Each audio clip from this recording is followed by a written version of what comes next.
गुरुर्ब्रह्मा गुरुर्विष्णु गुरुर्देवो महेश्वरा गुरु साक्षात् परब्रह्म तस्मै श्री गुरुवे नमः। तस्मै श्री गुरुवे नमः। तस्मै श्री गुरुवे नमः। बोलो समर्थ सदगुरुदेव संत श्री रामलाल जी सियाग की जय।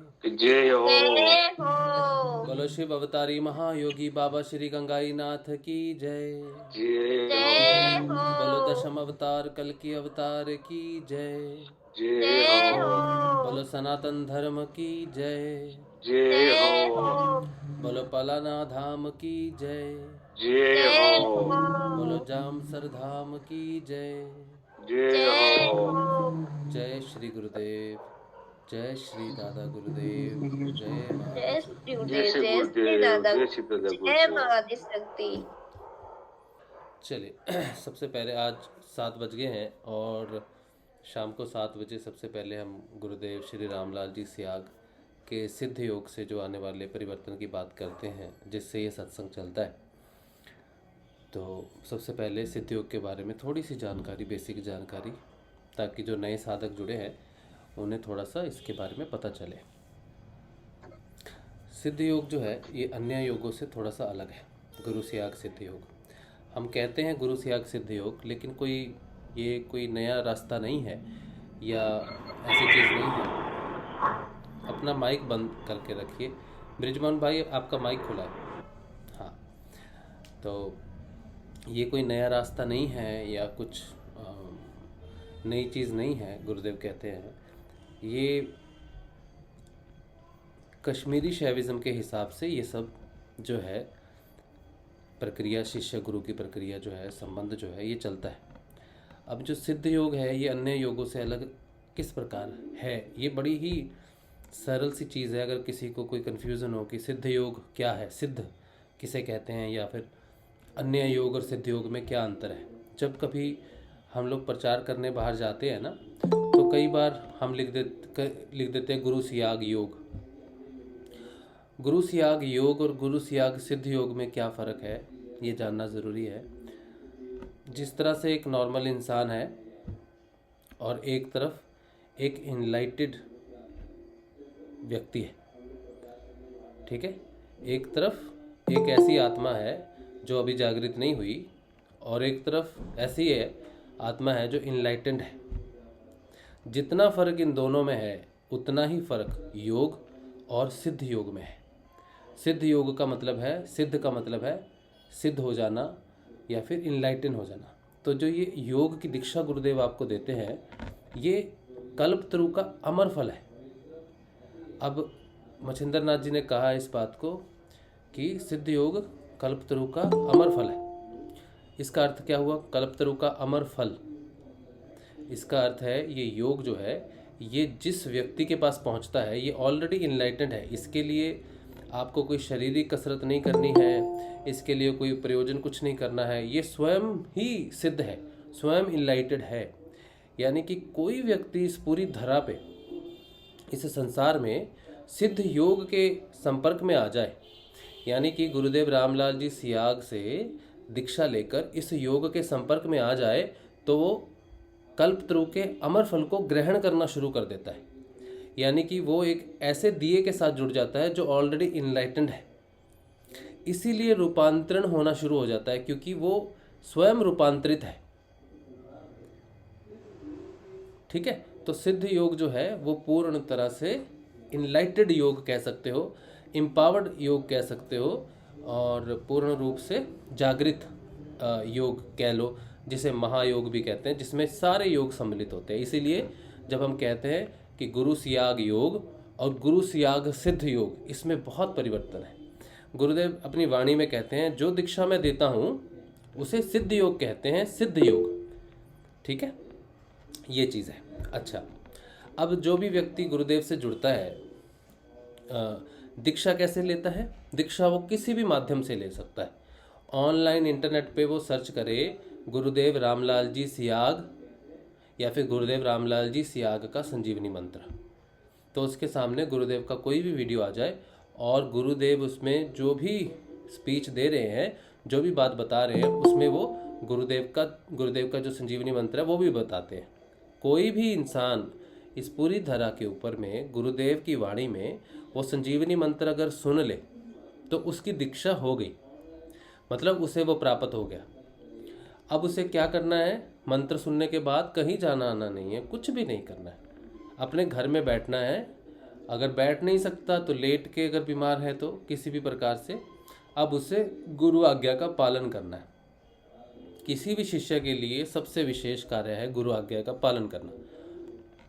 और गुरु की आज्ञा है कि जिस मंत्र की मैं दीक्षा दूंगा उस मंत्र को आपने मन मन में जपना है, बिना होंठ और जीभ हिलाए, और 2 समय खाली पेट सुबह शाम उनका आज्ञा चक्र पर ध्यान करना है। ठीक है। और जो मंत्र है 15 मिनट जब आप ध्यान करते हो उस समय तो आपको जपना ही है, लेकिन बाकी के समय में जो भी कार्य आप कर रहे हो पूरे दिनचर्या में, सुबह उठने से लेकर रात को सोने के बीच में, जो भी दिनचर्या में जो भी कार्य आप कर रहे हो उस कार्य को करते हुए आप उस मंत्र को जप सकते हो। ये गुरुदेव का आदेश है, और जो शिष्य गुरुदेव के इस आदेश का पालन करता है उसी में ही बदलाव संभव होता है। जैसे ही बदलाव आना शुरू हो जाता है तो उसको अपनी साधना में सबसे पहला बदलाव ए जपा जाप का मिलता है। जब वो अच्छे से मंत्र जाप करता है 15-20 दिन, तो ए जपा जाप उसके अंदर चलने लगता है। ए जपा जाप को पहचानने का एक आसान तरीका क्या है? जिस तरह से हम कोई फिल्मी गाना सुनते हैं, है ना, बहुत अच्छा लगता है, फिर वो हमारे मन में चलता ही रहता है अपने आप, पूरा दिन हम उसे गुनगुनाते रहते हैं, चाहे हमें पूरा गाना आता नहीं, हमें 2 ही लाइनें आती हैं उसकी, लेकिन वो वही 2 लाइनें ही चलती रहेंगी। हम सोचते हैं यार ये क्या गाना मेरी जुबान पर चढ़ गया है जो उतर ही नहीं रहा। इसी तरह से ए जपा जाप जो होता है, अभी गाना तो 2-4 दिन में उतर जाता है, उसका ए जपा जाप नहीं लगता, लेकिन जब कोई 15-20 दिन तक इस संजीवनी मंत्र का जाप करता है तो उसको अंदर ही अंदर हमेशा के लिए, जीवन भर के लिए संजीवनी मंत्र अंदर में चलने लगता है। इसकी पहचान ये है कि अगर रात को आप पानी पीने के लिए उठो, टॉयलेट यूज़ करने के लिए उठो, तो आप उठोगे और आप जपना शुरू कर दोगे, आप याद नहीं करोगे मंत्र को कि मैंने जपना है, अब वो अपने आप चलना शुरू हो जाएगा, फिर आपको याद आएगा कि अब मैं मंत्र जप रहा हूँ। ठीक है, इस तरह से आपको पता चल जाएगा कि ए जपा जाप है। और ए जपा जाप की क्या पहचान है? जब आप किसी दूसरे मंत्र को जपोगे, जिस मंत्र का ए जपा जाप आपको लगा है, उस मंत्र के अलावा कोई दूसरा मंत्र अगर आप जपोगे तो 10-15 बार जप लोगे ध्यान से, लेकिन जैसे ही सबकॉन्शियस में जाप चला जाएगा, वो जो मंत्र आप जप रहे हो वो बंद हो जाएगा, और जिसका ए जपा जाप लगा है वो मंत्र चालू हो जाएगा जैसे ही ध्यान हटेगा। ठीक है, ये भी एक पहचान है ए जपा जाप की। ठीक है, अभी जिस साधकों को ए जपा जाप लग जाता है उसके बाद भी उन्हें दिन में 5-7 बार याद करके बुद्धि के बल से जाप कर लेना चाहिए। ऐसा करने से फिर उन्हें जल्दी ही अपने कान से एक आवाज़ आती हुई सुनाई देगी। किसी भी प्रकार की कोई भी आवाज़ आ सकती है। जनरली कौन सी आवाज़ होती है? जो बाहर में ये अपना कीड़ा होता है ना, रात का झिंगूर बोलते हैं उसको, तो इंग्लिश में क्रिकेट बोलते हैं, क्रिकेट का साउंड, वो रात को चाहे यहीं करता है, वो झाड़ियों वाड़ियों में होता है, गर्मियों में ज़्यादा परेशान करता है वो, तो उसकी आवाज़ सुननी शुरू हो जाएगी। ठीक है, या फिर कैसी आवाज़ सुनाई देगी? एक लंबी उसकी सीटी की तरह आवाज़ सुनाई देगी, या फिर जैसे समंदर की लहरें हैं वैसा, या फिर सन्नाटे में हवा साएं साएं करती है वैसी, या फिर घंटियों जैसी टन टन टन टन टन टन टन, और लगातार होती है। नाद की क्या पहचान है? कि वो लगातार होती है। अगर किसी को घंटे की आवाज़ सुनाई देती है तो कैसे, ऐसे नहीं सुनेगी टन, वो अलग अलग नहीं सुनेगी, मतलब टन टन टन ऐसे, मतलब बीच में गैप एक ऐसा नहीं रहेगा, कम ज़्यादा। कैसी बजेगी वो? टन टन टन टन टन टन टन टन टन टन, वो ऐसी ही आवाज़ बजती रहेगी, वो रुकती नहीं है। लेकिन ये जो आवाज़ें हैं ना, ये ध्यान के ऊपर डिपेंड करती है, कितना व्यक्ति अंतर्मुखी होकर किसी चीज़ को सुनता है, ये उस पर डिपेंड करती है। फिर कईयों को और विशेष आवाज़ें भी सुनाई देती हैं, जैसे बांसुरी की आवाज़ थोड़े समय के लिए, ये विशेष आवाज़ें जो है थोड़े समय के लिए सुनाई देती हैं। ढोल की आवाज़ सुन सकती है, बांसुरी की सुन सकती है, या किसी और वाद्य की सुन सकती है आवाज़ उनको। अब जिस व्यक्ति के, जिस साधक के जीवन में नाद प्रस्तुत हो जाए उसे क्या करना चाहिए ना? अब नाद प्रस्तुत हो गया, क्या करना चाहिए? अब ये साधना में क्या होता है, पहले हठ योगी है एक तरह का। कैसे? सारे योग सम्मिलित हैं सिद्ध योग में। तो जब हम मानसिक जाप करते हैं अपने बुद्धि के बल से बाहर से, तब उसे कहते हैं, वो हठ योग का हिस्सा है, उसे मंत्र जाप कहते हैं। ठीक है। जब ए जपा जाप लग जाता है तो उसे क्या कहेंगे? उसे कहेंगे लय योग। वो एक ही लय में चलता रहता है पूरा जीवन, उसी लय में चलता रहता है। और फिर वही लय योग और भी तीव्र गति धारण कर लेता है, और इतना तीव्र हो जाता है कि फिर ए जपा जाप में मंत्र सुनाई नहीं देता, मंत्र नहीं सुनता, फिर वो नाद सुनने लग जाता है। इतना तीव्र हो जाता है, इतनी उसकी लय तेज हो जाती है, तो फिर वो नाद सुनना शुरू हो जाता है। अब साधक को, जिसको नाद सुनना शुरू हो गया, वो अगर नाद को नहीं सुनेगा और मंत्र जाप करता रहता है तो रात को उसकी नींद खुलनी शुरू हो जाएगी। शुरू में रात को 2:30 बजे जनरली खुलती है, 2 बजे, 2:30 बजे, 3 बजे, जब मध्य रात्रि सब सो रहे होते हैं तब नींद खुलनी शुरू हो जाएगी। व्याकुलता भी होने लगती है, तो उसको समझ में नहीं आता, और उस समय उसको नाद भी सुनाई देगा, वो परेशान हो जाएगा, यार ये क्या मेरे सिर में, ये क्या आवाज़ चल रही है, मुझे सुने ही नहीं दे रही, परेशान हो जाएगा। तो साधक को क्या करना चाहिए? जब उसको नाद सुनाई देने लगे तो उसको सोने से पहले उस नाद का अनुसंधान करना चाहिए। नाद का अनुसंधान का क्या अर्थ है कि जैसे हम रेल का डब्बा कोई होता है ना, जैसे अपनी ये ट्रेन है, बुलेट ट्रेन है, कितनी तेज़ निकलती है, उसके डब्बे, अगर मैं कहूँ आपको एक डब्बा देख के बताओ इसका तीसरा डब्बा कौन सा है, तो हम नहीं देख पाएंगे, वो तो ये गई। नाद भी बिल्कुल वैसे ही है। लेकिन फिर भी अगर हमें दूर तक हम देख सकते हैं बुलेट ट्रेन को जाते हुए, लंबे दूर तक 50 किलोमीटर की रेंज तक हम उसको देख सकते हैं अगर, तो हम क्या करेंगे? उस पर कॉन्सेंट्रेट करेंगे, उसके सिर्फ इंजन पे कॉन्सेंट्रेट करेंगे कि ये जा रही है, बाकी हिस्सा नहीं देखेंगे, उसका इंजन पे देखेंगे। तो इसका मतलब है कि मैं उसको बिल्कुल गौर से देख रहा हूँ। नाद अनुसंधान का अर्थ भी ऐसा ही है। जब नाद सुनना शुरू हो जाए तो उसका ना तो कोई इंजन है, ना डब्बा है, ना बोगी है, कुछ नहीं है उसका, वो बस चल रहा है। ठीक है। लेकिन मैं उसको ध्यान से सुनूं, जो भी आवाज़ वो चल रही है, चाहे वो क्रिकेट का साउंड है, झिंगुर का साउंड है, बैल का साउंड है, या सीटी का आवाज़ है, जैसी भी आवाज़ है उसकी, मैं उसको ध्यान से सुनूंगा, सुनता रहूँगा। क्या होगा? मैं बहुत जल्दी अंतर्मुखी हो जाऊँगा, मेरी दृष्टि अंतर्मुखी हो जाएगी, या तो मैं विचारों में चला जाऊँगा विदिन 10 सेकेंड, ज़्यादा समय भी नहीं लगता, 10-15 सेकेंड, और विचार शुरू हो जाते हैं, क्योंकि वो इतना तेज हमें अपने अंदर लेके जाता है। हमारे अंदर जब हम जाते हैं ना, हमारे अंदर सिर्फ विचार ही हैं और कुछ भी नहीं है अंदर, अंधेरा और विचार भी ऐसे कि बस अपने आप से शर्मा जाए आदमी। तो या तो फिर विचार आएंगे, या फिर क्या होगा, फटाफट निद्रा आ जाएगी, पल भर में निद्रा आती, पता भी नहीं चलता कि मैं सो गया। लेटे नाद सुनो और विदिन 100 गिने भी नहीं, कि 100 भी बहुत है, 50 नहीं गिनने की बारी की वो उसको निद्रा चली जाएगी। तंद्रा बोलते हैं उसको, तो तंद्रा लग जाएगी। इस तरह से जब भी समय मिले, दोपहर को, शाम को, ध्यान के समय अगर संभव है ज़्यादातर, तो उस नाद को ही सुनना चाहिए। अब ध्यान में जब बैठे पहले मंत्र जाप करते थे, अब उस ध्यान में अगर शांति है तो उस नाद को सुनो ज़्यादा से ज़्यादा। ठीक है। लेकिन अब साधक यहाँ कन्फ्यूजन क्या होती है, मैं मंत्र जाप करूँ या नहीं करूँ? डायरेक्ट ये सवाल पूछ लेते हैं, मंत्र जाप करूँ या बिल्कुल ही छोड़ दूँ? ठीक है। अब अगर मैं अपनी साधना को देखता हूँ, ठीक है, तो मेरी साधना में जब मुझे नाद प्रस्तुत हुआ तो मैंने सिर्फ नाद को ही ध्यान किया, जितना संभव होता था मैं नाद को ध्यान करता था, मंत्र नहीं जपता था। चलते फिरते मेरे को ए जपा तो चलता ही था, वो ए जपा रोज ही प्रस्तुत होता था मेरे को। कभी चलता था, ऑफिस जाता था तो वो अपने आप मन में चलने लगता था, तो मैं उसको जप लिए करता था। जैसे ही ए जपा प्रकट होता है, मेरे को पता है कि मैं मंत्र जप रहा हूँ, तो मैं उसको कंटिन्यू करता हूँ, जितनी देर कर सकता हूँ कर लेता था। लेकिन याद करके मैं जपता नहीं था उस समय, मैं सिर्फ और सिर्फ नाद पे ध्यान देता था। कई बार हेडफोन की लीड्स लगा लेता था कि मैं सुनूं ज़्यादा से ज़्यादा। तो हेडफोन की लीड्स लगाने से क्या होता था कि लीड्स लगी हुई थी और मैं काम कर रहा हूँ लेकिन मैं सुन नहीं रहा नाद, उसका कोई फ़ायदा नहीं है, उसका कोई फ़ायदा नहीं होता। तो आफ्टर 10-15 मिनट मैं खुद ही लीड को ऐसे झटके से निकालता था, जैसे मुझे कोई इरिटेशन हो रही है उसको कान में लगाने से। ये जब मेरे साथ 5-7 बार हुआ तो मैं समझ गया कि कान में लीड लगा के नाद का अनुसंधान नहीं हो सकता।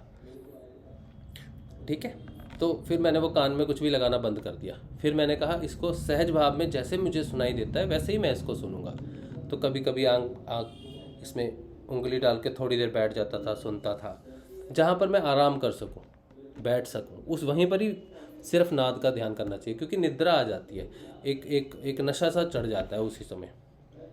और बाकी समय जैसे बस में जा रहा हूँ, बाज़ार में ऑटो में जा रहा हूँ, या बहुत भीड़ भाड़ वाली जगह है, तो नाद को सुनने की कोशिश करता था, नहीं सुनता था तो मंत्र जाप चलने लगता था, मंत्र जप लेता था, कोई ऐसे प्रॉब्लम नहीं थी। लेकिन जो साधक को नाद सुनाई नहीं देता है, उसे याद करके मंत्र जपना पड़ता है ज़्यादा देर तक, हाँ मैं जपता रहूँ। लेकिन जिस साधक को नाद सुनाई देने लग जाए, उसकी मेन प्रायोरिटी होनी चाहिए कि वो नाद को सुने। अगर व्यवस्था हो नाद सुनने की तो नाद को सुने। अगर नाद सुनने की कोई व्यवस्था नहीं है या ऐसी स्थिति नहीं है कि वो नाद सुन सके, तो उसे मंत्र को जपना चाहिए, कोई दिक्कत नहीं है। ठीक है, अच्छा, ये क्लियर हो जाना चाहिए। तो ये सिद्ध योग की बिल्कुल बेसिक चीज़ है कि मुझे क्या करना है, मुझे क्या नहीं करना है, अगर कोई कन्फ्यूज़न हो तो। ठीक है, सिद्ध योग में नाम जप की बहुत महत्ता है और 2 समय ध्यान की बहुत महत्ता है। इससे भी ज़्यादा महत्ता एक चीज़ की है, इससे भी ज़्यादा महत्ता एक चीज़ की है, वो मैं आपको एक स्टोरी सुनाना चाहता हूँ, छोटी सी। ठीक है, एक छोटी सी स्टोरी है जो गुरु गीता में है, तो मैं वो पढ़ रहा हूँ, आप सब भी सुनिए उसको। क्या ज़रूरी है? मंत्र जाप, ध्यान, ये 2 तो ज़रूरी चीज़ें हैं। तीसरी ज़रूरी चीज़ क्या है, उसके लिए एक स्टोरी पढ़ेंगे। ठीक है, अच्छा चलिए। ये गुरु गीता किताब है, आप भी पढ़ सकते हो इसको। गुरु का वाक्य ब्रह्म वाक्य समान। गुरु गीता गुरुगत प्राण शिष्यों के लिए मंत्रमय है। जो शिष्य है वे महामंत्रमयी गुरु गीता का मर्म समझते हैं। उन्हें मालूम है कि मंत्र साधक की मानसिक चेतना की दशा व दिशा को आमूल चूल बदल देता है। यह बदलाव लोहे के सोने में बदलने जैसा है। मंत्र पारस के छूते ही सब कुछ बदल जाता है। लोहे की कलंक कालिक सोने में स्वर्णिम आभा बिखरने लगती है। साधना व गुरु कृपा से अनजान चित्त के लिए यह पारस कथा अतिशयोक्ति भरा झूठ लग सकती है, पर जिन्हें गुरु की कृपा छा मिली है वे जानते हैं कि गुरुदेव के छुअन से सारे आश्चर्यकारी परिवर्तन समाये हैं। उनकी कृपा से सारे असंभव सहज संभव हो जाते हैं। साधना का सच, गुरु कृपा का प्रभाव, तार्किक विश्लेषण व गणित शास्त्र के समीकरण की सभी सीमाओं से पार है। इसका अतुलनीय प्रभाव हमेशा ही हमें अनुभव करने का निमंत्रण देता है। जिन्हें यह निमंत्रण मिला है, जिन्होंने इसका अनुभव पाया है, उनके हृदय इन क्षणों में भी गदगद एवं पुलकित हैं। इस पुलकन के कुछ पल इस गुरु भक्ति कथा के पूर्वोक्त मंत्रों में विवेचित किए गए हैं। इसमें शिव संदेश यही है कि गुरुदेव से अधिक और कुछ नहीं है। भगवान भोलेनाथ ने यही कहा है, गुरु तत्व परम कल्याणकारी है। यह मेरा शिव का आदेश है। गुरु ध्यान की सहज परिणति साफ है। उन कृपालु सदगुरु की कृपा से मैं मुक्त हूँ। ऐसा चिंतन करना चाहिए। ऐसा चिंतन करने वाला सदा ही मुक्त रहता है। कर्मों की श्रृंखला उसे बांधने में कभी समर्थ नहीं होती। इस सच के नए आयाम खोलते हुए भगवान सदाशिव आदि माता भवानी से कहते हैं, गुरुदेव जो भी राह दिखाएं उसी राह पर चलते हुए मन की शुद्धि करना कर्तव्य है। शिष्य को चाहिए कि मन व इंद्रियों से भोगे जाने वाले सभी भोगों को और सभी अनित्य पदार्थों को त्याग दे। सभी को आत्म स्वरूप अनुभव करना ज्ञान है। जिसे ज्ञान हो रहा है और जिसका ज्ञान हो रहा है वे दोनों ही समान हैं, अर्थात यह संपूर्ण जगत अपनी आत्मा का विस्तार है। ऐसा अनुभव ही मोक्ष कारक है। इसके सिवाय अन्य कोई पथ नहीं है। गुरु गीता के रूप में उचारे गए इन शिव वचनों में साधना, साध्य व सिद्धि का मर्म छिपा है। साधना वही जो गुरुदेव बताएं, साध्य वही जिसकी ओर वे इशारा करें, और सिद्धि वही जिसमें कि उनकी आत्म तत्व की विस्तार रूप में अनुभव हो। इस संपूर्ण जगत में एक ही तत्व है, सत्य, एक ही सत्य है। इस आत्म तत्व के अनुभव में जो प्रतिष्ठित हो गए वही ज्ञानी है। ज्ञान, ज्ञाता व ज्ञेय में कोई भेद नहीं है, सब एक ही का विस्तार है। गुरु द्वारा दिखाई गई राह पर चलने से प्रत्येक शिष्य को यह अनुभूति हो जाती है। इस अनुभूति को बताने वाली एक शिष्य की बड़ी मधुर आप बीती है। गुरु के स्पर्श ने इस शिष्य को अनायास ही लोहे से सोने में बदल दिया। बंगाल के एक गांव सिहुड़ में जन्म हुआ। माँ बाप ने नाम दिया सिद्धेश्वर, जिसे बाद में गांव टोले के लोगों ने मिलकर सिंधुआ बना दिया। जैसे नाम वैसा गुण। सिद्धेश्वर बचपन से ही सीधा और भोला था। दैव का प्रकोप माँ बाप बचपन में ही चल बसे। अनाथ होने का दर्द उसके सिवाय भला और कौन अनुभव कर सकता था। अपमान से दिया गया अन्न और तिरस्कार से दिया गया जल उसकी भूख प्यास बुझा देता था। पर कभी कभी जब और अधिक अपमान सहने की हिम्मत न पड़ती तो वह भूखा ही सो जाता। उसका बचपन ऐसे ही बीत रहा था। तभी एक दिन बाबा सोमेश्वर उसके गांव में आए। उनकी भव्य देह, यष्टि, शुभ्र केश, ज्योति बिखेरती आंखें, आशीर्वचन सुनाते होंठ।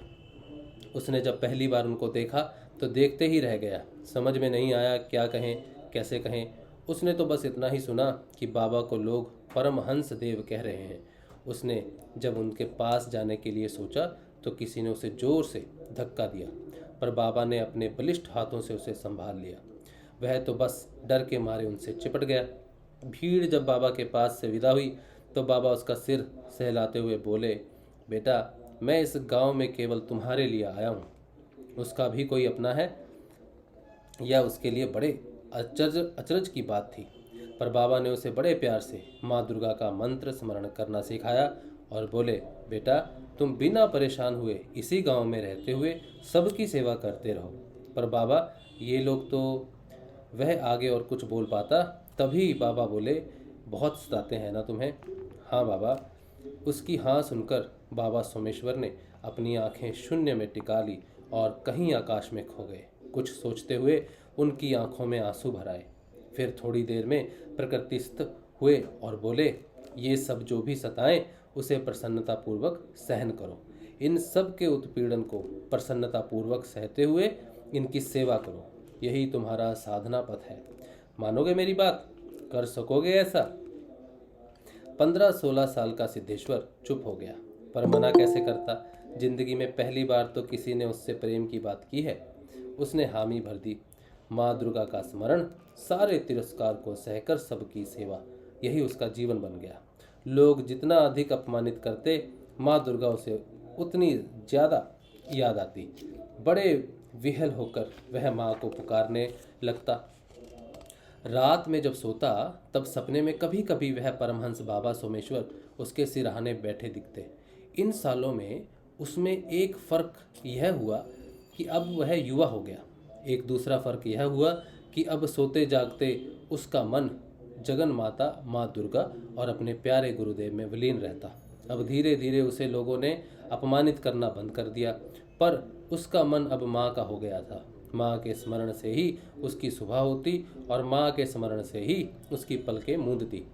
एक रात जब वह सो रहा था तभी अचानक मूलाधार में सोई महासर्पनी जाग उठी। अजीब सा प्रभाव हुआ उस पर, लगभग विक्षिप्त सा हो गया। यह दशा सालों बनी रही, परंतु बाद में उसका मन स्थिर और शांत हो गया। उसके मन के ज्ञान कपाट खुल गए। इतने दिनों में 24 सालों का अंतराल हो गया था। एक दिन बाबा सोमेश्वर फिर से उसके पास आए और बोले, बेटा, तुम्हारी साधना सफल हो गई? सफल हो गई है। अब तुम सिद्ध हो। उसने विहल हो अपने पांव पकड़ लिए, उनके पांव पकड़ लिए और बोला, बाबा, मैं तो इन चरणों का दास हूँ। मैं तो कुछ किया ही नहीं, बस आपके कहे को करता रहा हूँ। बाबा हंसते हुए बोले, गुरु के कहे हुए को जो अक्षरशः कर लेता है वह शुद्ध, बुद्ध व मुक्त हो जाता है। इसके विपरीत जो गुरु का विरोध करता है वह दुर्गति को प्राप्त होता है।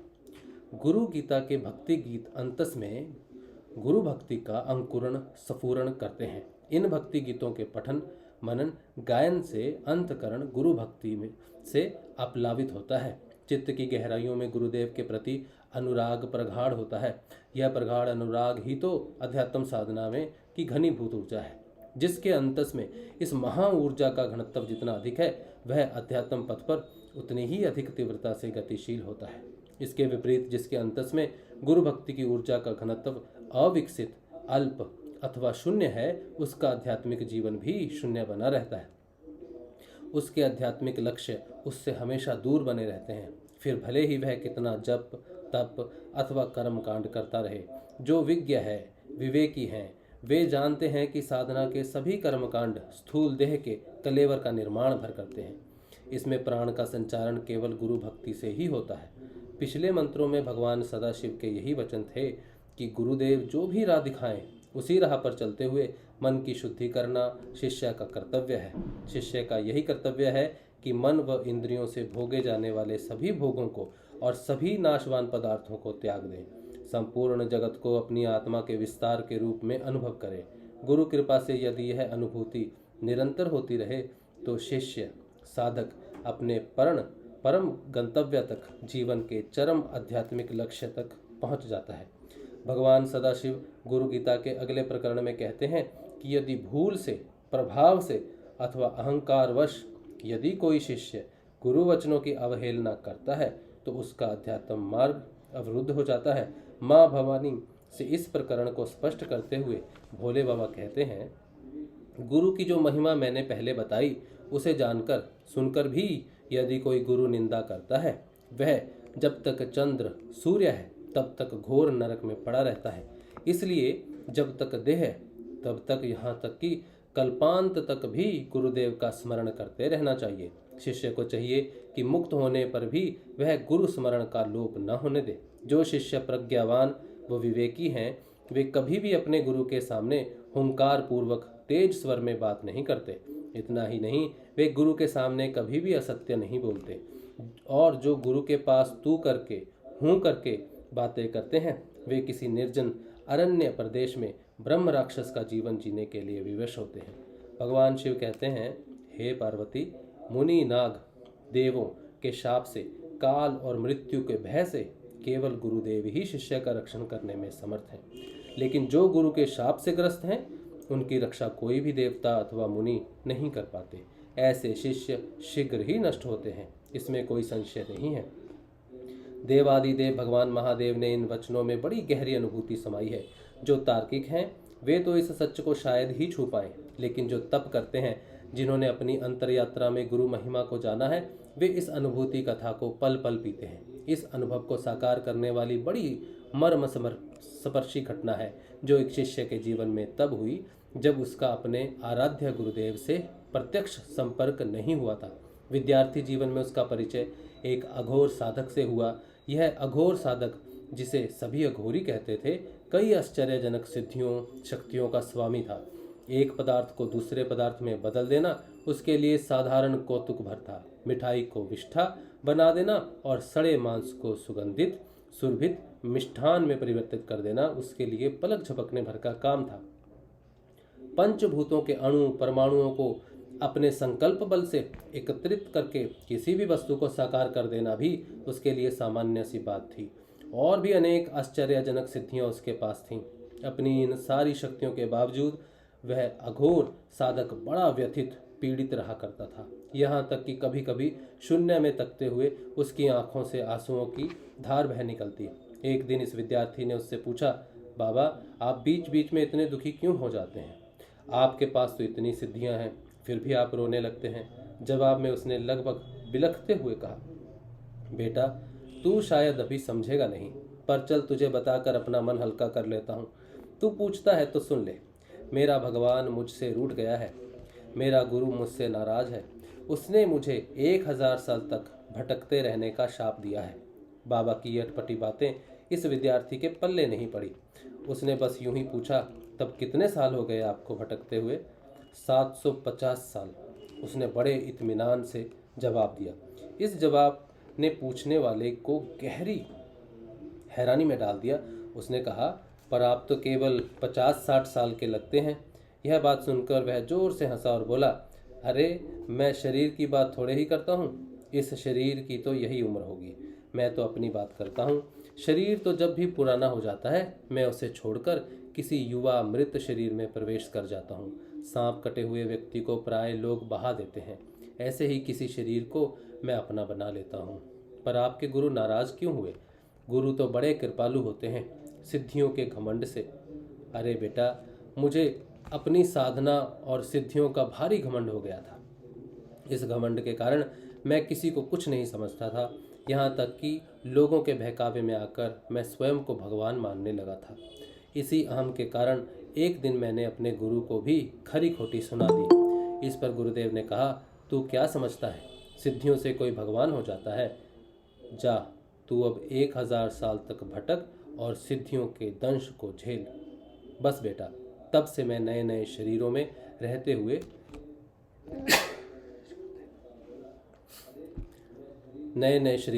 हुए सिद्धियों के शाप को झेल रहा हूँ। अपनी बात कहते हुए उसने पूछने वाले के सिर पर प्यार से हाथ रखा और बोला, बेटा, आगे कुछ सालों के बाद तुझे तेरे गुरु मिलेंगे। तू कभी भी उनकी बात की अवहेलना न करना, उनकी सब बातें मानना और सिद्धियों के जाल में मत उलझना। सबसे सच्ची सिद्धि तो गुरु भक्ति है। जिसे यह मिल गई उसे समझो सब कुछ मिल गया। इस सिद्धि का उपाय क्या है, अगले मंत्र में स्पष्ट किया। तो आज इतना ही पढ़ते हैं। तो ये एक बहुत ही प्यारी सी गुरुदेव की प्रति एक ऐसी चीज़ है, एक ऐसी कहानी है जिससे ये पता चलता है कि पहले 2 काम हमारे सिद्ध योग में है, मंत्र जाप और ध्यान, और दूसरा है कि गुरुदेव के आदेश का पालन, उनके प्रति सत्य रहना, उनको हर जगह मानना कि वो हर जगह प्रस्तुत है, मेरे हृदय में। इसीलिए झूठ का अनुसरण छोड़ देना और सत्य का अनुसरण करना, हमेशा सच्चा व्यवहार करना और गुरु के प्रति निष्ठावान रहना और गुरु के प्रति आशावान रहना कि मेरे गुरु समर्थ हैं और वही मेरा कल्याण कर सकते हैं। इस पृथ्वी पे दूसरी कोई भी शक्ति ऐसी नहीं है जो मेरा उद्धार कर सकती है। सिर्फ गुरु शक्ति ही ऐसी शक्ति है जो मेरा उद्धार कर सकती है। मंत्र जप के साथ, 2 समय ध्यान के साथ, एक चीज़ जो सबसे महत्वपूर्ण है वो है गुरु भक्ति। वो चाहे आप भजनों से करो, चाहे आप किसी लेखनी से करो, चाहे किसी भी तरह से करो, उसके गुणगान करो, जैसे भी करो, लेकिन जिसे गुरु भक्ति प्राप्त होती है उसे ही गुरु का स्नेह प्राप्त होता है, उससे ही गुरु प्राप्त होते हैं। वरना लोग मंत्र जाप ध्यान तो बहुत लोग करते हैं, ठीक है। तो सिद्ध योग में ये 3 चीज़ें विशेष है, गुरु भक्ति, गुरु मंत्र और गुरु ध्यान, ठीक है। ये बेसिक है सिद्ध योग का। अब ये तो हो गया बेसिक। अब हम छोटा सेशन करते हैं। आजकल 7:45 तक का टाइम रहता है, 20-25 मिनट हमारे पास हैं। आपने अगर कोई बात करनी है, कोई प्रश्न आपका है या कोई अनुभव आपका है तो आप बात कर सकते हैं।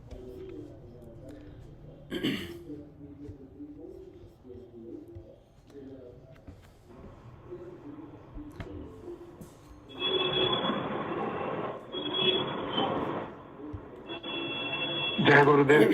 जय गुरुदेव ब्रिजमोहन भाई। हाँ, मैं बात कर सकता हूँ सर? जी बिल्कुल बात कर सकते हैं। आपने मुझे बहुत संशय दूर कर दिए, लेकिन मेरा अभी कुछ संशय है, मैं पूछना चाहता हूँ। हाँ जी पूछिए। तो एक तो मेरे को जो गुरु मंत्र मिला हुआ है, मैं पहले जो मैं ऐसा समझ के चल रहा हूँ कि मेरे को गुरु ने ही रास्ता दिया है कि आगे आगे ऐसे बढ़ते जाओ। तो मैं राम मंत्र से प्रेरित हूँ और मेरे को आवाज भी है कि मेरे को अचपा जाप भी उसी का लगा हुआ है। और श्री सत्यानंद जी महाराज मेरे गुरु रहे हैं और उनको मैंने कभी कभी मतलब उनके दर्शाए हुए राम नाम का ही मैंने जप किया है, राम नाम को ही आराधा है और राम नाम को ही कई बार मैंने विह्वल भी हो गया हूँ और माता के रूप में भी देखा हुआ है, मतलब माता के रूप में भी आह्वान किया है उनका। और झूठ और निंदा से मैं नफरत करता हूँ, मेरे को झूठ और निंदा जो है सुहाती नहीं है। मैं कोई करता भी है तो खींच जाता हूँ करके। और दूसरा मैं ये पूछना चाहता हूँ कि ये जो मेरे को अभी आपने जिक्र किया कि उनके दिए हुए मंत्र की अवहेलना नहीं करनी चाहिए और उसको धारण करके रहना चाहिए, उसका जाप भी करना चाहिए। तो गुरु का मेरे को आदेश यही है कि राम जप, सभी को उनका आदेश ये है कि राम जप, उन्होंने जो भी पाया वो राम जप से ही पाया, उसी से ही उन्होंने सब, तो उनने भी जो है दूसरों को भी वही बांटा है करके उस हिसाब से। उनके बाद में उनके 2 गुरु और हो गए। एक गुरु का मेरे को सानिध्य मिला, उन्होंने मेरा स्पर्श भी किया, वो स्पर्श मैं भूलता नहीं हूँ, बहुत याद रहता है मेरे को। और आज की स्थिति में वो शरीर से कोई भी नहीं है, लेकिन मन में धारणा रहती है मेरे। अच्छा, जैसे उन्हीं के बताए हुए मेरे को आगे की यात्रा के हिसाब से जैसे कहीं संपर्क हुआ तो मुझे यही प्रेरणा रही कि मेरे को गुरु ने प्रेरणा दी है यहाँ ज्वाइन करने की, मैंने ज्वाइन किया उस हिसाब से। वो गुरु प्रेरणा से ही ये समझ के मैंने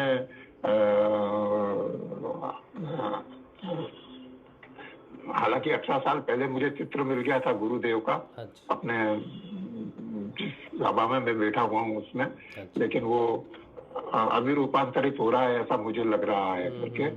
और आपसे मेरे को ये मैं 2014 में मुझे ये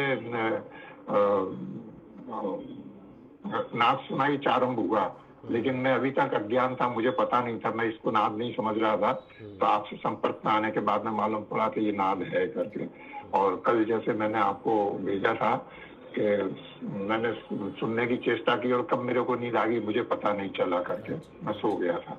और आज दोपहर में भी मैंने जो है सुनते सुनते सो गया, काफी अच्छी नींद आई मुझे, मालूम नहीं पड़ा करके। और ये आज्ञा चक्र पे भी कई बार सरसराहट की, बहुत पहले तो रेगुलर देखी और कल एक बार जो है मुझे यहाँ सरसराहट हुई थी आज्ञा चक्र पे। और विचार जो है मेरे ध्यान में बहुत समय से विचार नहीं आते हैं, मुझे ध्यान में कोई विचार नहीं आते हैं मुझे, एकदम ध्यान लगता है तो बिना विचार का ही लगता है। और अभी भी जैसे आपने बताया कि अपने को सिर्फ अपने इस पर ही ध्यान, नाद पर ही ध्यान देना चाहिए। तो नाद पे ध्यान देते हुए अभी ये काफी स्पष्ट हो गया कि कभी चालू हुए जाप तो कर लेना चाहिए, ये स्पष्ट हो गया। और ये अच्छा, मेरे को एक जिज्ञासा ये है कि अब जैसे गुरु जी की वाणी में मैंने सुना, मंत्र दीक्षा हो गई समझो उस हिसाब से, तो उसमें वो बोलते हैं कि हर रोग से मुक्ति मिल जाती है। तो निरोगी तो मैं भी नहीं हूँ, रोग तो मुझे भी है कुछ ना कुछ। तो जब वो मंत्र जाप नहीं रहेगा, उस मंत्र के जाप को जपते हुए मैं नहीं बैठूंगा, तो फिर ये रोग मुक्ति कैसे होगी अगर मैं सिर्फ नाद को ही सुनूंगा? तो ये मेरी एक जिज्ञासा है। सबसे पहले इसके बारे में हाँ जी 2 प्रश्न आपके मेजर हैं। पहला तो ये कि जो गुरु मंत्र है वो आपके लिए कौन सा है, इसमें आप कंफ्यूज हो, पहले गुरु का गुरु मंत्र है या फिर रामलाल जी त्याग का गुरु मंत्र है? ये पहला डाउट है। दूसरा डाउट ये है कि मेरे रोग जो है वो मंत्र जाप से ठीक होते हैं या फिर नाद से ठीक होते हैं? अगर मंत्र जाप से ठीक होते हैं तो मैं नाद सुनूंगा तो कैसे ठीक होंगे? यही है ना आपका प्रश्न? जी जी जी जी। अच्छा, जो विधि गुरु ने बताई वो विधि तो वापरूंगा नहीं अगर नाद सुनूंगा तो उस हिसाब से मेरे जिज्ञासा आई है। सबसे पहले तो इन सारी बातों का जवाब एक ही है कि आपको थोड़ा अद्वैतवाद पे थोड़ी जानकारी चाहिए। अद्वैतवाद के बारे में थोड़ा जानते हैं? अद्वैत जो ईश्वर को नहीं मान मतलब वो नहीं अद्वैत ईश्वर की पूजा से अलग रहते हैं, वो है ना? नहीं वो नहीं। अद्वैत का अर्थ होता है कि जिसमें द्वैत भाव ना हो। द्वैत भाव का अर्थ है कि 2 या 2 से अधिक। जी जी। जब हम ये सोचते हैं कि इस पूरे ब्रह्मांड को बनाने वाला, चलाने वाला और उसमें रहने वाला, कर्म करने वाला, भोगने वाला, और ये जो जितना भी इस पूरे ब्रह्मांड में मैटर है या फिर प्रकाश है या जो कुछ भी है इस पूरे ब्रह्मांड में, वो 2 है। तो ये द्वैतवाद होता है। जैसे मैं और आप बृजमोहन हैं और मैं राजशिव हूँ, तो हम 2 हैं ना, तो हम द्वैत हो गए। फिर और भी जो गुरु भाई बहनें इसके साथ सेशन के साथ इस समय जुड़े हुए हैं, तो अगर हम इन सबको अलग अलग देखें तो मैं कहूँगा बृजमोहन भाई द्वैत है, 2 और 2 से ज़्यादा है, या तो हम दोनों हैं बात कर रहे हैं या 2 से ज़्यादा है जो इस चीज़ में सम्मिलित है, जैसे कि है कई कई साधक है इसमें, ये द्वैतवाद है। आपकी जो इस समय प्रश्न है वो यही है, जो द्वैतवाद में आपको लगता है कि 2 हैं, आपके जो पहले वाले जो गुरु थे वो अलग हैं और ये वाले गुरु अलग हैं, और जिन्होंने आपको स्पर्श किया था वो गुरु अलग है। सबसे पहले तो ये जानकारी ज़रूरी है कि गुरु शरीर है, आप ऐसा समझ रहे हो, गुरु एक तत्व है। अगर आप ये जी सर, समझो, जी सर, ये बात मैं अच्छी तरह समझ गया। ये अलग अलग जैसे जगह जुड़ गया, तो उसमें मेरी भावना यही रही कि गुरु तत्व एक ही है। हाँ, ये शरीर से मैं नहीं देख रहा करके ऐसा। अच्छा, तो गुरु तत्व एक ही है। तो रामलाल जी सियाग में, और जो आपके पहले के प्रभु हैं उनका गुरुदेव का क्या नाम है, एक बार श्री सत्यानंद जी महाराज। श्री सत्यानंद जी महाराज। जैसे श्री सत्यानंद जी महाराज जो है मेन गुरु रहे हैं, उनके जो शिष्य है उनके संपर्क में मैं आया। सत्यानंद जी महाराज को मैंने जीवित नहीं देखा है, लेकिन मन में धारणा सत्यानंद जी महाराज के लिए ही है मेरे लिए। हाँ, तो श्री सत्यानंद जी महाराज में और श्री गुरुदेव रामलाल जी सियाग में एक चीज़ कॉमन है, वो क्या है?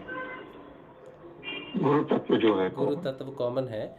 अब होता ये है कि हर गुरु जो है अपने शिष्य को तैयार करता है एक साधना के लिए, उससे आगे वो उसके जीवन में वैसे ही अंतर्मन से ही गुरु प्राप्त होता है। बाहर से कोई आदेश गुरु कभी नहीं देता, बेटा तेरी शिक्षा पूरी हो गई तो अब उस गुरु के पास जा, ऐसा नहीं होता। अंतर्मन से वही गुरु अपने शिष्य को ऐसी स्थिति में पहुंचा देता है जहां से जो दूसरा गुरु है उसको वहां से अपनाता है। एक गुरु कभी दूसरे गुरु को ट्रांसफर नहीं करता, बल्कि दूसरा गुरु जो उसको ढूंढ रहा था कि ऐसा साधक मुझे चाहिए जो सकारात्मक हो, जो रूपांतरण के लिए तैयार हो, ऐसे साधक कहाँ कहाँ पे तैयार हो रहे हैं। तो एक जगह ब्रिजमोहन साहब भी तैयार हो गए।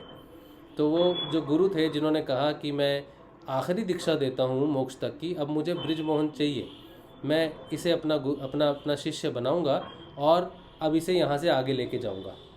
तो आप जब गुरुदेव रामलाल जी सियाग के शरण में आए तो आपको गुरुदेव का आदेश है कि बेटा अब यहाँ से तो ये संजीवनी मंत्र जपेगा, कोई दूसरे गुरु का मंत्र है तो वो नहीं जपेगा, यहाँ से मेरा वाला ही चलेगा। मेरे मंत्र की दीक्षा आखिरी दीक्षा है, इसके आगे कोई दीक्षा नहीं है, ठीक है। तो जो भी जपता आया है राम कृष्ण, मैं राम के नाम की ही दीक्षा देता हूँ। तो उस मंत्र में, राम नाम में और गुरुदेव के संजीवनी मंत्र में कोई भेद नहीं है, क्योंकि दोनों में ही राम व्याप्त है। जैसे मैं कहूँ ब्रिजमोहन और राजशिव, इनमें क्या कॉमन है? आत्मा कॉमन है, इसमें राम कॉमन है, वही आत्मा है। तो आप में और मुझ में आध्यात्मिक तौर पे देखा जाए तो कोई अंतर नहीं है, सिर्फ इस शरीर का अंतर है। जब शरीर नहीं रहेगा तो आप में और मुझ में कोई भी अंतर नहीं रहेगा। इसी तरह जो मंत्र हमें सुनाई में राम देता है, या मंत्र सुनाई में संजीवनी मंत्र कृष्ण जो है वो देता है, उसमें कोई भेद नहीं है। हम उसके सूक्ष्म में अगर जाएं तो मंत्र भेद नहीं है। अब बात ये आती है, जब गुरु में भेद नहीं, गुरु तत्व, जब मंत्र में भेद नहीं, उस अनाहत के नाद की ध्वनि है, तो मुझे इस समय वही करना चाहिए जिस गुरु की शरण में मैं बैठा हूँ। अगर मैं मैथमेटिक्स की क्लास में बैठा हूँ तो मुझे मैथमेटिक्स का ही काम करना पड़ेगा उस समय, क्योंकि अब मैं यहाँ पर पहुँच चुका हूँ। आपकी स्थिति इस समय जो है वो संजीवनी मंत्र को आपको जपना चाहिए, ठीक है। अगर आप नहीं भी जप पाते, मेरी बात को नहीं मानना आपने, अगर आप संजीवनी मंत्र का जप नहीं भी करवाते तो कोई दिक्कत नहीं है। भगवान इतने संकीर्ण नहीं है, इतनी छोटी सोच वाले नहीं है कि वो आपकी दिक्कत को ना समझे। आपको जो भी मंत्र सहज लगेगा उस मंत्र का जाप आप कर लेना, ठीक है। कोशिश कर सकते हैं मेरी बात मान के तो संजीवनी मंत्र करना, लेकिन अगर मेरी बात मानना नहीं तो बहुत अच्छी बात होगी। मेरी बात तो माननी नहीं आपने उस मंत्र का जाप करना है जो सहज भाव में प्रकट हो रहा है। लेकिन जब आप ध्यान करोगे ना, कोई भी मंत्र जपोगे ना, तो इस समय ध्यान आपको गुरुदेव रामलाल जी सियाग का ही करना है। मंत्र आप जपो जो इच्छा। मैं बीच में अवरोध कर रहा हूँ। हाँ। ये संजीवनी मंत्र भी मुझे जो है सहज भाव से उत्पन्न हुआ है। अच्छा। वो भी अजपा जाप से अपने आप भी मैंने किया है करके। अच्छा। वैसे तो देखिए, आप लय योग में हैं इस समय, आपको नाद सुनाई दे रहा है, तो आपका ये जो कन्फ्यूज़न है कि मैं मंत्र कौन सा जपूं, इसमें कन्फ्यूज़न नहीं होना चाहिए, क्योंकि जब भी आपको समय मिलेगा आप नाद का ही अनुसरण करेंगे। जब आप ध्यान करेंगे तो गुरुदेव रामलाल जी सियाग का आज्ञा चक्र पर ध्यान करेंगे, यही है। अगर फ्री बैठे में कुछ जपना चाहते हैं तो आपकी जैसी इच्छा होती है, जैसी हृदय से जो प्रेरणा होती है, राम नाम बहुत सहज है, राम नाम से सहज कुछ भी नहीं है इस प्रकृति में, है ना। और राम नाम का है जपा तो ऐसा है कि 10 बार अगर मैं बोल दूं बैठा बैठा ना राम राम राम, तो छोड़ने का मन ही नहीं करेगा। तो राम नाम तो उसकी तो महिमा का गुणगान अपार है। प्रभु प्यारे गुरुदेव का नाम भी राम ही है, राम नाम ही सियाग है। तो अगर आप राम भी जपते हो ना तो भी गुरुदेव को ही जप रहे हो, इसमें कोई संशय नहीं बचा। ठीक है, तो मंत्र जैसा जो सहज में आ जाए वो जप लेना, ध्यान गुरुदेव का करना, तस्वीर गुरुदेव की रखना, और अपने जो पुराने गुरु हैं उनको सदैव नमस्कार करना, उनके चरणों को स्पर्श करना, उनका धन्यवाद करना और उनके प्रति कृतज्ञ रहना कि हे परमपिता परमेश्वर गुरु तत्व, आपने मुझे गुरुदेव के पास लाए, इसके लिए मैं सदैव आभारी हूँ। तो उनका सम्मान बनाए रखिएगा। लेकिन अब जो ध्यान करेंगे वो अपने गुरुदेव रामलाल जी का करेंगे, क्योंकि तत्व एक ही है। ठीक है, कन्फ्यूजन नहीं रखना, बहुत सहज भाव से अपनाना। सिर्फ हम पढ़ते हैं द्वैतवाद में, वो प्रभु कोई द्वैतवाद मानते नहीं, वो सब जानते हैं हमारी बुद्धि दुर्बल है और हम कुछ सोच नहीं सकते, हम गलतियां करेंगे, इसलिए वो हमें हमेशा क्षमा कर देते हैं। सहज भाव से, प्रेम भाव से बस आगे चलिए, सब मार्गदर्शन प्यारे कर देंगे आपका। इसमें मेरे को अभी आपसे एक प्रश्न का और उत्तर चाहिए। हाँ जी। कि जैसे गुरुदेव बोलते हैं कि मेरे को यहाँ ध्यान रखते हुए और संजीवनी मंत्र का जप करो, सब प्रकार के रोगों से निवारण हो जाएगा। हाँ जी। तो वो मेरे साथ में कैसे होगा? रोगों का निवारण, कुछ तो जो रोग हमें होते हैं ना वो हमारे कर्म प्रारब्ध के कारण होते हैं। बराबर। कुछ रोग तो गुरुदेव 90% हर लेते हैं, 10% रहते हैं, मैनेजेबल रहते हैं। हमारी जो ट्रांसफॉर्मेशन है वो ट्रांसफॉर्मेशन के हिसाब से ही हमारे रोग दूर होने चाहिए। जैसे कुछ मानसिक रोग होते हैं, सबसे पहले जो ट्रांसफॉर्मेशन होती है वो मन की होती है, तो सबसे पहले मानसिक रोग खत्म होने चाहिए। फिर दूसरी ट्रांसफॉर्मेशन जो है वो प्राणों की होती है, यानी कि जो भाव हमारे सृष्टि के साथ जुड़े हैं, उन भावों से हम परेशान, दुखी, सुखी होते हैं, उन दुखों सुखों के कारण जो रोग होते हैं उनसे मुक्ति होती है। सबसे अंत में शरीर के, पार्थिव शरीर के जो रोग हैं, जो शरीर के साथ जुड़े हैं, वो ठीक होने चाहिए। क्योंकि जो डिवाइन है, जो ग्रेस है प्रभु की, वो ऊपर से नीचे आती है और पहले मन में प्रवेश करती है, फिर प्राणों में प्रवेश करती है और फिर स्थूल शरीर में प्रवेश करती है। इस तरह से जहाँ जहाँ वो डिवाइन होती है वैसे वैसे रोग ठीक होते हैं। चमत्कार से तो कुछ ठीक नहीं होता। हाँ, जिनको बहुत टर्मिनल डिसीजेज हैं, जैसे कैंसर हो गया, एड्स हो गया, या फिर दूसरी कोई लाइलाज बीमारी हो गई, उन पे गुरु कृपा होती है। गुरु कृपा से उनका शरीर पहले स्वस्थ होता है। लेकिन ऐसे व्यक्ति को जिसको गुरु कृपा प्राप्त हो, जो ठीक हो जाए, उसे मंत्र जाप नहीं छोड़ना चाहिए। अगर वो मंत्र जाप छोड़ दे तो वो गुरु कृपा से ठीक हुआ रोग वापस पुनः लौट आता है। इस बात का ध्यान रखना चाहिए। जो व्यक्ति धीरे धीरे ठीक होता है, लंबे समय के बाद ठीक होता है, वो एक प्राकृतिक वे से जो डिवाइन नीचे उतरती है उसी हिसाब से ठीक होता है। तो किसी भी रोग की कोई सीमा वो नहीं है कि आज ठीक हो जाएगा, कल हो जाएगा। मैनेजेबल हो जाते हैं और सही समय आने पर जब वो पूर्ण रूप से परम वैराग्य प्रस्तुत हो जाता है, तब तक सारे रोग धीरे धीरे खत्म हो जाते हैं ऑटोमेटिकली। नहीं, आपने बताया तो समझ गया मैं, लेकिन मैं इसके बारे में पूछ रहा हूँ। जैसे गुरुजी बोलते हैं कि संजीवनी मंत्र जपो, हाँ, तो आपकी ये काया के बारे में पूछ रहा हूँ कि काया निरोगी हो जाएगी, किसी भी प्रकार का जो आपका रोग है वो सब प्रकार के रोग दूर हो जाएंगे। तो वो उसके लिए मुझे कुछ करना चाहिए क्या? नहीं, कुछ नहीं करना है आपको। अगर आपको लगता है कि सिर्फ मंत्र जाप से ही रोग ठीक होते हैं तो ऐसा नहीं है। मंत्र जाप और नाद में कोई अंतर नहीं है। नाद को सुनोगे तब भी रोग ठीक होंगे आपके। ओके। ठीक है, अगर आपको लग रहा है कि गुरुदेव ने कहा मंत्र जपो तभी रोग ठीक होंगे और नाद साधना के लिए अलग अलग नहीं है। मंत्र जाप से भी रोग ठीक होंगे और नाद के अनुसरण से भी रोग ठीक होंगे, और नाद से तो जल्दी होंगे।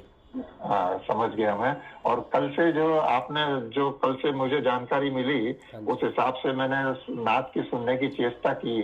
तो अगर मैं उंगली डाल के कान बंद करता हूँ तो एक वो साए साए की आवाज, जैसे गिलास अपन उल्टा रख दे ना कान पे, तो वैसी आती है ना, वो और चालू हो जाती है। और दूसरी एक वो नब्ज की धक धक धक धक चालू हो जाती है, तो वो और डिस्टर्ब करती है। तो वो मैं सुनना बंद कर दिया। वो ऐसे ही मुझे नाद सुनाई देता है, तो फिर मैं वैसे ही चलते फिरते भी सुनाई दिया तो भी चेष्टा किया सुनने का, और एकांत में रहा तो भी सुनने की चेष्टा की। तो वहां मैं सही हूँ? देखिए, जब हम सुनते हैं ना ध्यान से, जब नाद सुनते हैं तो हृदय की धड़कन हमें सुनाई देती है। इसके बारे में कुछ सेशन पहले बात किया था मैंने। उसमें क्या होता है कि जब नहीं, मैं हृदय की धड़कन की बात नहीं कर रहा। जैसे कान में उंगली डालता हूँ ना, हाँ हाँ तो कान के पास में भी नब्ज सुनाई देती है, नब्ज हाँ, की आवाज। हाँ, जैसे दिल धड़कता है ऐसी वो आवाज भी कान के जैसे कान में ही पैदा हो रही है, हाँ। ऐसा लगता है कान के। और एक वो जो उल्टा गिलास अगर कान पे रख दें तो साए साए आवाज आती है, तो वो भी उंगली डालने से आवाज आती। 3 आवाजें हो गई, एक तो जो नाक की और 2 ये और। तो ये 2 आवाजें डिस्टर्ब करती है, तो कान में नहीं उंगली डाला तो ये डिस्टर्ब नहीं करती है, फिर सिर्फ नाद ही सुनाई देता है मुझे उधर ध्यान लगाता हूँ। तो फिर मैंने वही ठीक समझा।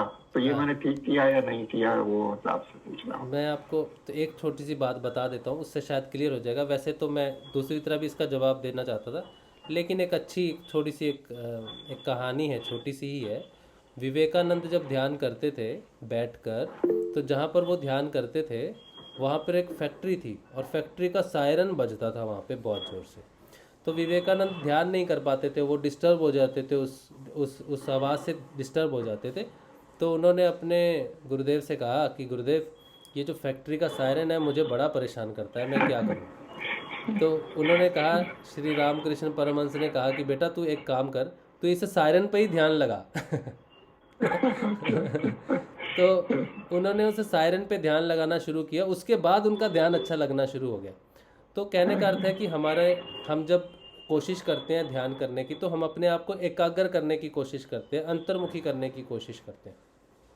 तो जो सहज में आपको बस जब आपको 2-3 आवाज़ें सुनाई दे, आपको डिस्टर्ब नहीं होना है, सहज भाव से सबका वेलकम करना है।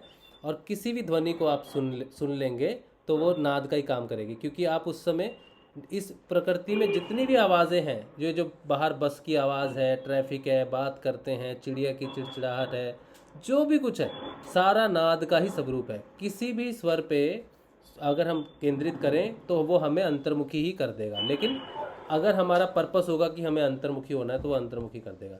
तो नाद में अगर आपको वो झिंगुर की आवाज़ स्पष्ट सुनाई देती है बिना कान में उंगली दिए, तो वो सुनिए। अगर कोई दूसरी आवाज़ सुनाई देती है तो उसको भी आप सुन सकते हैं, कोई दिक्कत नहीं होगा। धीरे धीरे आप वो प्राइम सोर्स पे चले जाएंगे। सोचो कि हृदय की धड़कन सुनते हैं या कुछ और है, तो उसको सुनते सुनते आप प्राइम पे पहुंच जाओगे, मेन सोर्स पे पहुंच जाओगे अपने आप। तो एक अंतराल पे ये मेरे को नाद सुनना बंद हो जाएगा? नहीं होगा, बंद नहीं होगा नाद, हमेशा ही चालू रहेगा। हाँ जी, ये हमेशा ही चालू रहता है, धीरे हो जाता है बस। अच्छा। हाँ, तो ये धीरे तो अपने आप हो गया ऑटोमेटिकली, इन दिनों धीरे ही है। जब स्टार्ट हुआ था 2014 में, तब तो मैं घबरा गया था। मेरे को एक बार तो लगा ये बाहर से आ रही है, फिर मैंने देखा बाहर की तो आवाज नहीं है। तो मतलब इतनी तेज आवाज थी कि मेरे को हो गया कि मैं कैसे जी पाऊंगा इस आवाज के साथ में, ऐसा लगने लगा था मुझे। अच्छा, चलिए, अब तो कोई कंफ्यूजन नहीं। समय के अंतराल से अपने आप ही धीरे वो हो गया। अभी थोड़ी सी तेज होगी बीच में, जब आप अनुसरण करेंगे फिर नॉर्मल हो जाएगी। जी ठीक, कोई कंफ्यूजन नहीं है ना अभी? जी, बहुत बहुत धन्यवाद। जय श्री गुरु। जय श्री गुरु। जय गुरुदेव ब्रजमोहन जी। जय गुरुदेव। आप अपने थोड़े मोबाइल नंबर देना, बात करने का मोबाइल नंबर। अच्छा, मैं शेयर कर दूंगा व्हाट्सएप पे शेयर कर दूंगा मैं आपको। बाबूलाल जी सर। कौन बोल रहे हैं?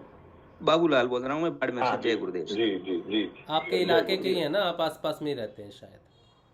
जी सर। हाँ, तो मैं मुंबई में रहता हूँ। अच्छा, आप मुंबई में रहते हो, ठीक है। मैं नंबर शेयर कर लूँगा, अगर कुछ बात करनी है तो। ठीक है, चलिए। अच्छा, तो और यूट्यूब पे एक बार मैं देख लेता हूँ, यूट्यूब पे अगर कोई किसी का कुछ प्रश्न हो या कुछ बात करनी हो आपको, तो मैं देख लेता हूँ। वैसे अपना टाइम अभी हो गया है, 8 बज गए हैं।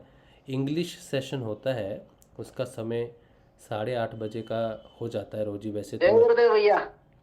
हाँ करण, 1 मिनट, मैं यूट्यूब पे क्वेश्चन देख रहा हूँ, फिर मैं बात करता हूँ।